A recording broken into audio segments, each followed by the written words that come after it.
Hey everybody, welcome to J Stern Designs and welcome to the Prom Gown Sew Along. What I want to talk about today is the invisible zipper. Invisible zippers are amazing to put into garments when you don't want to do a treatment that's going to be obvious, like a lap zipper or a centered zipper where you're going to see more of the zipper. The one problem with invisible zippers is they're not as strong as an all-purpose zipper. And what can happen in a dress like this that's got a waist seam is when you go to zip up the dress and you get to that waist seam, invariably they get stuck. And the pulling and the tugging through this area causes the zipper tape to fray. And a lot of times the overlay and the more delicate fabric on the right side of the garment can get caught in the zipper and fray as well. I've seen wedding gowns and special occasion evening wear where this is a problem and the zipper breaks before you even wear it to the event. So I want to show you how you can avoid having problems with an invisible zipper, and still get the benefits of using the invisible zipper. When I was preparing to teach my Craftsy class, what do you do when you make a sewing mistake, I was researching invisible zippers so I could deal with that in the class. And what I discovered is that invisible zippers come in different weights. So you can get heavyweight zippers, and then you can get extra heavyweight invisible zippers that are designed for bridal gowns. I ordered one of each from the cleaner supply place that I get my zippers from, and I was really surprised to notice the difference in the width of the teeth, as it got more hefty. And the zipper in this dress is the bridal weight zipper. Look how easy it is for me to zip this up through the waist. Look, it doesn't even blip. And it's pretty heavy because it has interfacing in there. It has all sorts of layers. It's probably more than 1/4 inch thick here. Okay, so it's a bulky area and the zipper can handle it perfectly well. What I want to do today is show you how to put on an invisible zipper that's extra heavy or even extra heavyweight. Now the thing is, if you have a traditional invisible zipper foot like this one, notice how small the grooves are for the teeth to fit in there. On an extra heavy zipper, they're not going to fit. They're going to be too wide. And that's what happened when I tried to work with my invisible zipper foot. So I had to use my traditional zipper feet. So you can see that this standard invisible zipper foot, the grooves are too narrow and the teeth are not going to fit in there. So let me just show you. See how that's way too wide? Like it just is not going to fit in there. The zipper that I put in Abby's dress is the bridal weight one, and it was even too heavy for my invisible zipper foot that's designed for heavier zippers. You can see these channels are much wider. I could use it for this heavy duty zipper because see, they do fit in there.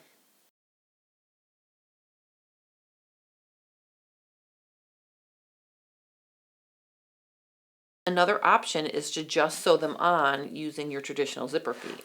I have 2 different kinds of zipper feet for my straight stitch machine. I have one that's got a left and right groove so I can, switch feet as I do each side of the zipper. I also have one of these adjustable zipper feet that you can slide left or right, and you can see it's got grooves on both sides of the foot. So that's another option.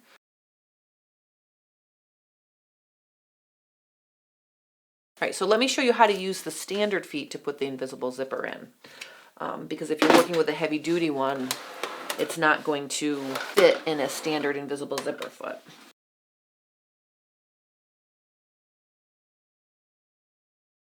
This is going to be my waist seam. All right, I'm just going to make a straight line across. We're going to pretend that this is my seam. Oops. All right, so that's my seam, and that's what I'm going to want to match up. All right, the other thing I did to prepare this fabric is I fused interfacing along the edge of the center back seam or the side seam, wherever this zipper is going to go. You know, if you were to look in here, the bodice is all interfaced and it's all ready to go, but then after, when you get to the skirt fabric, it's not interfaced. So what you're going to want to do is just take little strips of interfacing and just probably about 1 inch wide and just fuse them to the edge. That way the edge of your skirt fabric will also be supported when you try to sew this zipper on. We're going to pretend this is the back of my dress. The way to not twist the zipper is to put the zipper right sides together with the garment fabric by turning it so the teeth wave at you. Okay, what I mean by that is my zipper teeth are on this side, so I'm going to turn it right sides together like this. Okay, so the teeth went up and over and waved at me. You could also do it the wrong way, which would be turning it under like this. So you're scratching the dress fabric with the teeth, okay, to get it right sides together like this. All right, it's still right sides together. It's just now you can see you've created a twist down here. See that twist? And then it's not going to zip up. So let's remember, let's do it one more time together. When you turn your zipper right sides together, both the garment fabric and the zipper are face up. Now I'm going to take my zipper and I'm going to wave the teeth at me and put it right sides together like this. All right? You know, and just double check and make sure that the zipper stop is the distance of the width of your seam allowance, you know, so it all lines up. I think this zipper tape is only 3/8 of an inch. Okay, so to have the full zipper seam allowance on the center back, if you have a 1/2 inch or 5/8, your garment fabric is going to have to stick out from the edge of the twill tape like that. Now see how mine is sticking out about 1/8 of an inch? Because I have a 1/2 inch seam allowance on my center back. So keep an eye on your seam allowance versus how wide the twill tape is. Because if you carefully fit this garment on and then you don't use the full seam allowance when you sew the zipper on, it's going to be too loose. Let's say you have 5/8 inch seam allowances, because a lot of commercial patterns do, and you match it right up with the edge, you're going to be adding a full 1/2 inch to the back of the dress, which will make it loose. All right, so make sure you're using the full seam allowance. Offset it as far as you need to make sure you're going to sew at the right seam allowance. All right, so first I'm going to put on my left zipper foot because I'm working with this side of the zipper. All right, so you can see I've got the zipper foot positioned so it's flush against the zipper teeth, and it's actually even pushing it down a little bit. All right, so see how I can flex the zipper teeth down a little bit? All right, and you can see that the presser foot is pushing it, you know, it is pushing on it a little bit to make it flatten a little bit. That's where you want to position this. Okay, so another tip is I'm going to set my machine for a 3mm stitch. You don't want to use a tiny stitch when you're sewing your zipper on because number one, it's not necessary, and number two, if you have to take it out to fix something, that's really a lot more work to get the zipper out. So use a little bit of a longer stitch. And what I'm going to do is I'm just going to start stitching forward a couple stitches, and then I'm going to back up and I'm going to attach the zipper up at the top, and then I'm going to start going forward again. And see, what I'm doing is I am just sort of guiding the zipper so it's going to press against the edge of the zipper foot, and I'm also keeping my twill tape the 1/8 of an inch away from the edge that I need.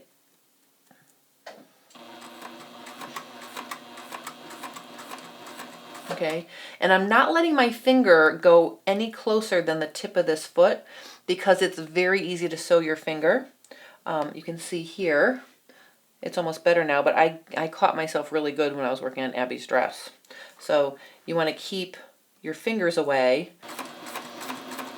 Okay, I'm now cruising back past my pretend waist seam.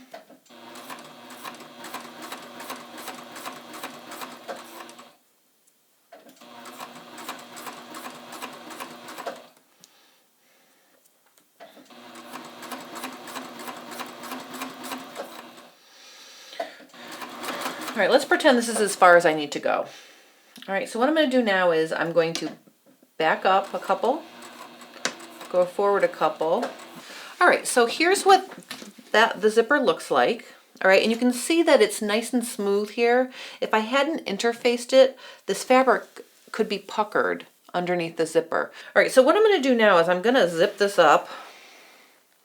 I can see where on the opposite side I need to match that. Okay, so I'm going to put my zipper right sides together, and I'm just going to mark where the waist has to match on the opposite side of the zipper. Now I can unzip my zipper back down to where I stopped the first time. Now I want you to notice that I didn't get as close this time as I want to get. See how it's not that close? I can pull it away really far. That's okay. The first pass of getting the zipper in is to make sure everything's even and correct, and I want to make sure that this is going to line up. After I get it in properly, I can go back and sew in a little bit deeper, and the cool thing is it's not going to slide on the fabric now. It's going to be nailed down, so I can really press the edge of my presser foot in and get a little closer. But I always like to do it so it's got some breathing room, because when I zip it up the first time I can see how close it really needs to be. Sometimes if you jam it in there really close the first time, you sew too close and it rips your fabric. So just know that the first pass was to get it on evenly and to have the offset fabric showing like that, and to mark the waistline edge on the other side. All right, so I just want to point that out to you, and I'll show you that after I sew the second side. Now the first thing is I want to change my zipper foot to put the other one on. Remember, we want to put the other side of this zipper right sides together by waving the teeth at us, not scratching the fabric. So I'm going to turn the zipper right sides together, watch, and I'm waving the teeth in front of my face. And I'm lining up that mark with the waistline edge. Do you see how that lines up? And that's where I'm actually going to put my pin. I've got this matching so the waist will match when I sew it up, and I'm happy with the way it is up at the top, obviously, because this is just a scrap, but you do want to make sure that the zipper agrees with your neckline. If you have a discrepancy, check your seam allowances right to left to make sure they're the same. All right, so let's go to the machine and I will sew this second side of the zipper. Okay, this is the side that actually I think you'll be able to see better. So let me get that lined up here. You know, if you want to put in a few more pins to make sure everything is lining up perfectly, you can. And remember, our first pass is going to just be to get it on, and if we need to get closer, you know, we can do that.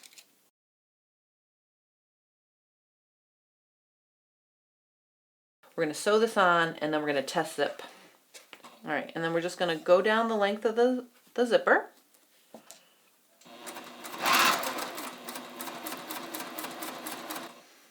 When I get to the waist, I'm going to take that pin out.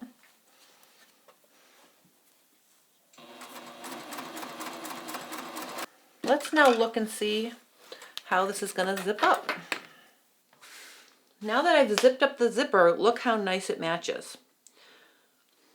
All right, and I just want to show you, if I pull away the fabric, you can see I've got about a little bit more than 1/16 of an inch on each side of the zipper.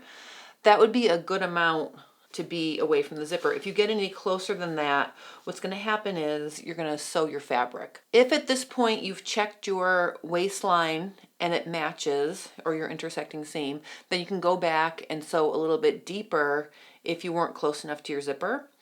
But what I want to do now to finish this off is just show you quickly how to finish the seam underneath the zipper.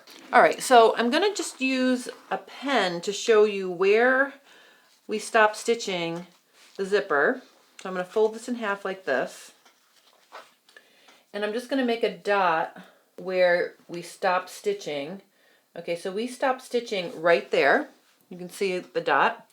You know, the goal is to do the seam underneath the zipper so it makes a smooth transition and almost an invisible transition from zipper to seam.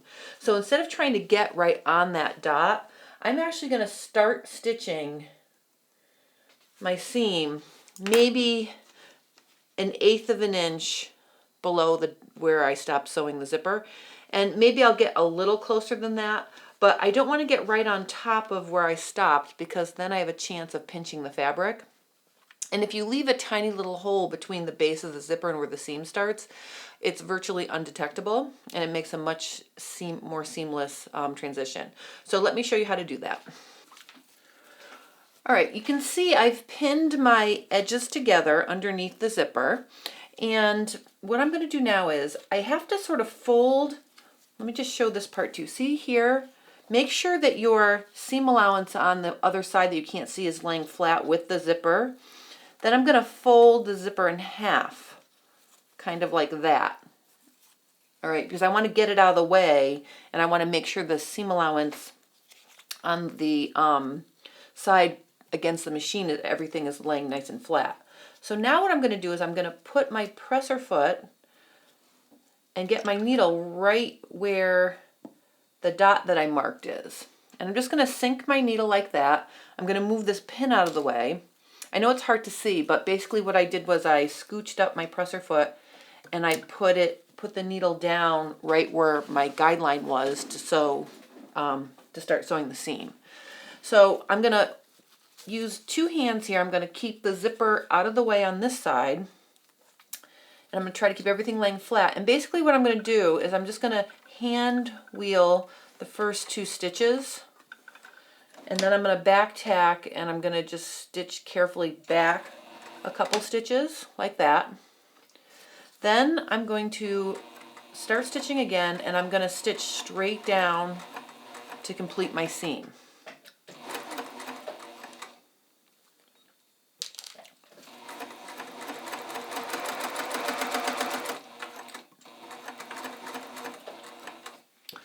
All right, now let's look and see how that came out. All right, so as you can see, or what I like to say is not see, is where the zipper ends and the seam starts. And remember, I haven't even pressed this yet. So now what I'm going to do is I'm going to pull this away so you can see right in here there's like a little 1/16 of an inch hole between the base of the zipper and the seam. And you can see what that does is it just gives it breathing room and it makes a really nice transition from the zipper to the seam. All right, so that's how you sew in an invisible zipper using your standard zipper feet. I will put links in the post that goes along with this video for some invisible zipper feet. If I can find the one with the wider openings for a heavy duty invisible zipper, I will include that. Next week, I'm going to finish up the prom gown sew along with a super quick, lightweight rolled hem finish. On Thursday, I'm going to introduce my new series of videos. And I'm really excited about this because my Tuesday, Thursday video tips are going to go hand in hand with what I'm working on in the background. I'm working on a new class for pattern review. It's going to be a fashion serging class that goes beyond just let me show you a stitch and let me show you how to use a thread and do a stitch. It's going to actually show you different things that you can do with your serger that go above and beyond just serging seams and finishing edges. So during the course of working on that new class, I'm using the Baby Lock Ovation Serger, and I've decided because I'm having so much fun using this machine and there's so many things, to learn and so many things to take advantage of, I'm going to do a Baby Lock Ovation Serger Manual series of videos. And I don't want you to be put off by the fact that I'm just, using the Ovation in these lessons or in these little videos, because I'm going to use the manual as the outline. So, the first topic is going to be page 6, accessories. And even though I'm going to talk about the Baby Lock Ovation accessories, most of the accessories in there are accessories that come with most any serger. So the information that I'm going to be sharing can be applied to most any make and model. So I'll give you more information about that on Thursday. I'm really excited about it. That's it for today, and I hope you guys have a great weekend, and I'll see you on Tuesday to wrap up the prom gown sew along.